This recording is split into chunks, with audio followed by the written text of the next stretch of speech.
नमस्कार दोस्तों, कैसे हैं आप लोग। आप सब देख रहे हैं अपने भाई के यूट्यूब चैनल निखिल दीवाना ऑफिशियल में।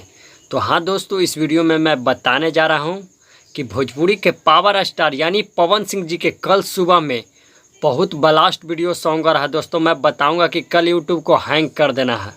आप लोग कल सुबह में तैयार हो जाइएगा और कल सुबह मॉर्निंग में दोस्तों पवन सिंह के उस गाने को इतना बार सुनिएगा दोस्तों, इतना बार सुनिएगा कि वो गाना हिट सुपर हिट हो जाए दोस्तों। जिस गाने का नाम है आरा में दोबारा फिर आईबू ना।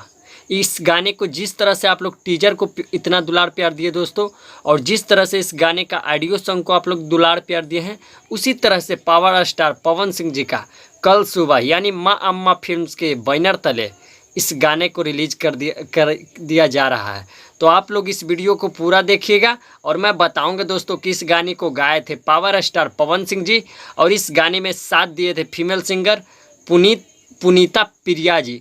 तो हाँ दोस्तों, घबराना नहीं आप लोग को। आप लोग सुबह उठ जाइएगा बहुत जल्द, और उठने के बाद आप लोग पावर स्टार पवन सिंह जी का एक गाना फुल वीडियो सॉन्ग ज़रूर सुनिएगा और अपने दोस्तों में ज़्यादा से ज़्यादा शेयर कीजिएगा। और मैं बताऊंगा दोस्तों कि अगर आप अपने भाई के यूट्यूब चैनल पे पहली बार आए हैं तो मेरे इस चैनल को सब्सक्राइब कर लीजिए, वीडियो को लाइक कमेंट शेयर भी ज़रूर कर दीजिएगा, और साथ में इस वीडियो को ज़्यादा से ज़्यादा अपने दोस्तों में शेयर कीजिएगा। व्हाट्सएप ग्रुप में दोस्तों, व्हाट्सएप पे जहाँ भी हो आप लोग ग्रुप में शेयर कर दीजिएगा। तो थैंक्स दोस्तों, गुड बाय। फिर से मिलूँगा मैं नेक्स्ट वीडियो में।